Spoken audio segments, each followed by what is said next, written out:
Hello, babies. If you're watching on YouTube, sorry, Bobby Bland is back. He's got nothing on the walls. Ray's hiding his terrific figure, Peloton figure, with his bulky sweatshirt, and I'm bringing my normal average at best. Oh, Ray just went full Bert Kreischer, no shirt. Gonna be straight nips tonight. God, those things are fucking pointy. These? Yeah, you cut glass with those fuckers. So it's cold. It's winter, baby. That was a hard grip. That was a hard double grip you just yanked. Well, they're like numb because they're so like out all the time. Like It's good to see the hair has grown back since Dark Side of the Fupa shave. It's not all growing back, baby. If you know what I mean. Your mother knows. Okay. Again, we apologize if you're watching on YouTube. If you're listening, we are the number one show on iHeartRadio's New England Sports Show and the self-proclaimed on iTunes. So kudos to us. Wherever you're listening, wherever you're watching, thank you, but also rate, subscribe, review, tell your friends, and tell your mothers. Tell them about W Energy Drink. That's W.GG for all of you energy drink lovers out there trying to get a spark but don't want that bitter coffee taste. Go to W.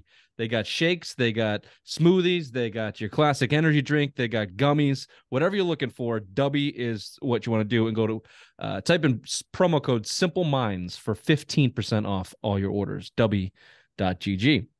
I feel good now. All right, Nips. Let's talk about these C's. See what I did there? Cunts. The C's. See you next Tuesday. Celtics. Get it? You can say cunt. Got It's it. okay.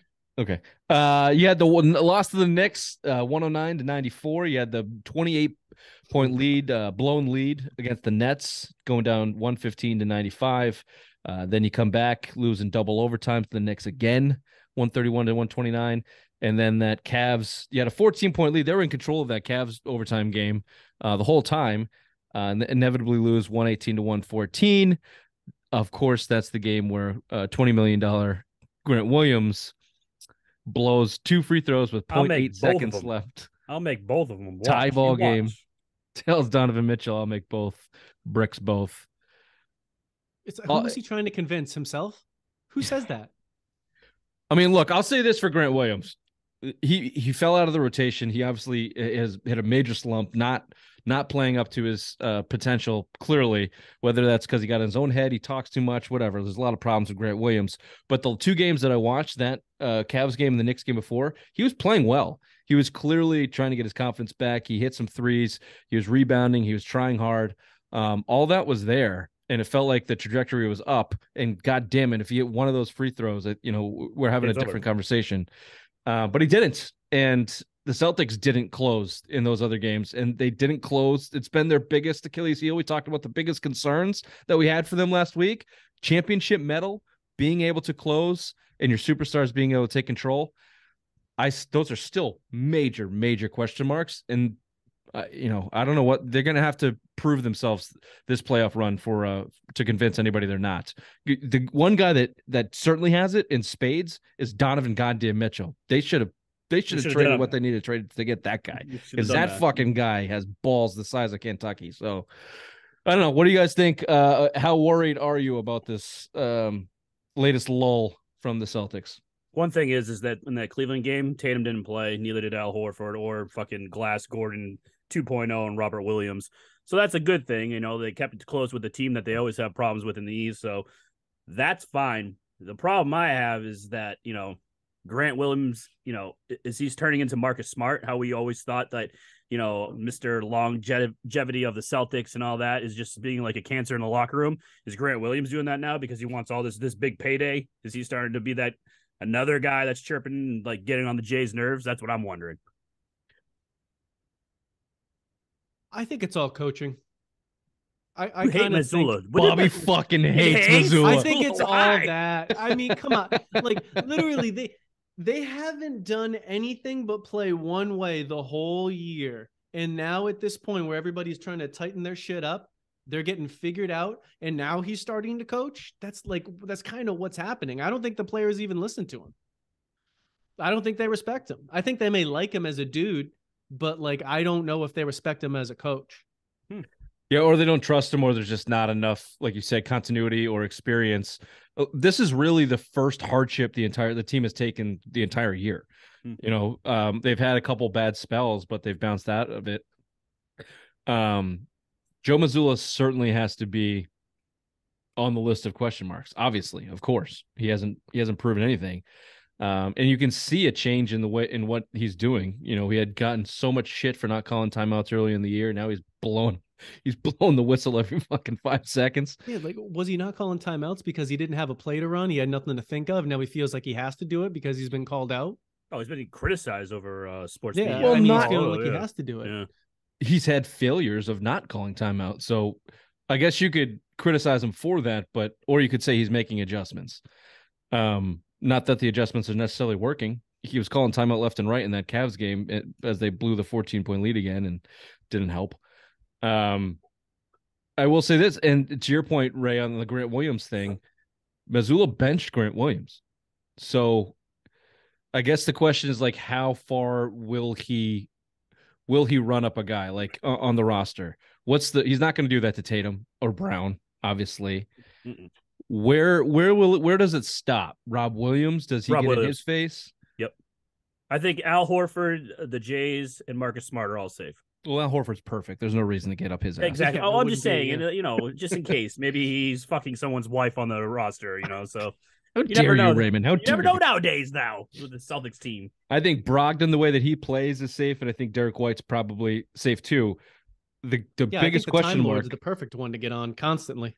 I'll give you a better one. Yeah. Marcus Smart. Oh yeah, The balls it'll take Joe Mazzulla to do the right thing, which is play Derek White over Marcus Smart because the team plays better when he's on the court. It'll take a lot. And Marcus Smart's playing like shit. He's not playing defense. He can't shoot. He's turning the ball over. He had a bad ankle injury this year, if you want to give him that. But Derek White is not playing like shit, and Malcolm Brogdon's not playing like shit. So those rotations come to playoffs. Mazzulla's got to bite the bullet and play the best guys. And Well, Marcus Jaime did Smart's it going last to be. year. He did, to a certain extent. He certainly did. But look, let's go all the way back to the start. Last year, your biggest question marks, even going to the Miami series, they couldn't close. They could not close. Game 6, they couldn't close them out. Game 7, they barely snuck out of there by the skin of their teeth. Jimmy Buckets almost hit that fucking shot. So, and then obviously in Golden State, you were 4 minutes away from going up 3-1 with the game, with the series basically over. And Marcus Smart threw the ball away twice and choked it away, and from there it was over. So that's going to remain the biggest question mark for this team. And yeah, the backbone of it and their coach, Joe Mazzulla, certainly has no track record to say that he's going to help it. They're all going to have to learn and do it together. A little bit scary going into the playoffs as one of, if not the leader to win the whole thing. Or the Bucks now. What's that? Sorry. Are the Bucks now the favorite, you think? Oh, what Media's are already turned on the Celtics. Are they first in the East? I think so.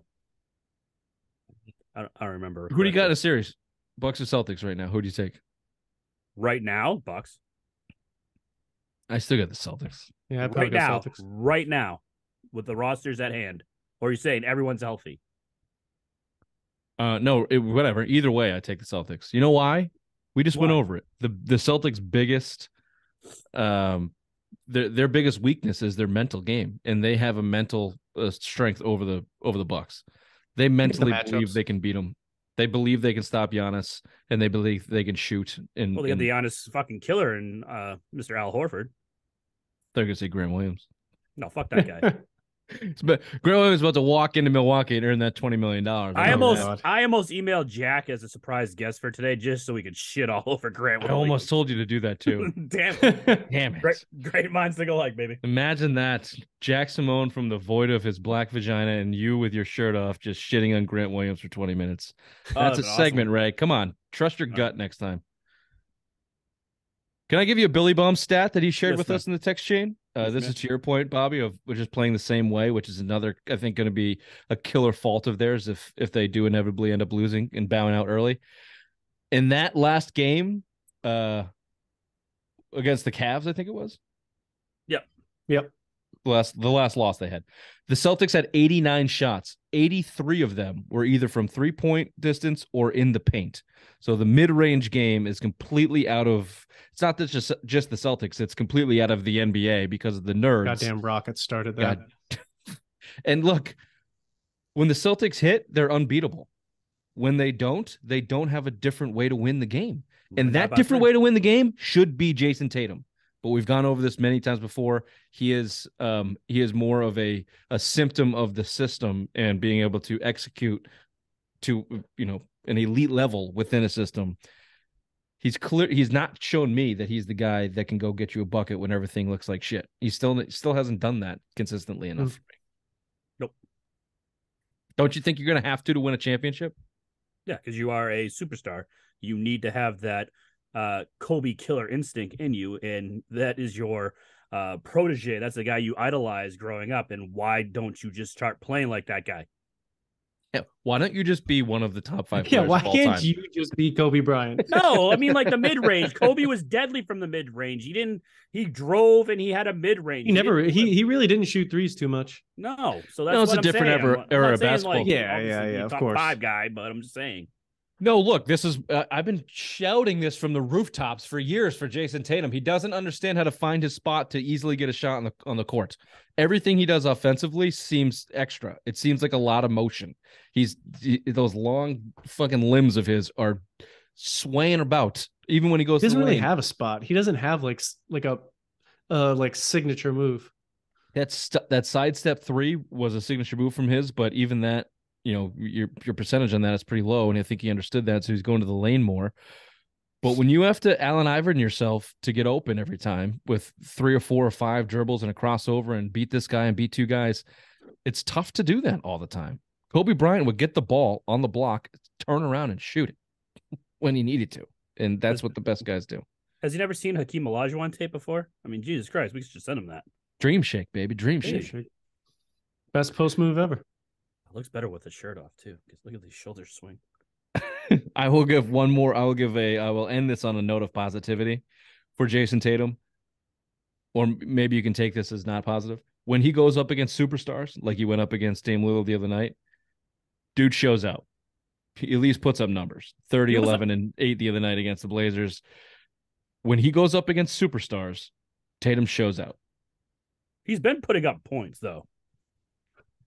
Not really. No, he went through stretches where he was putting like 14, 17, 16. Like, he went through a bad stretch. I'm just saying. Bored in the other games.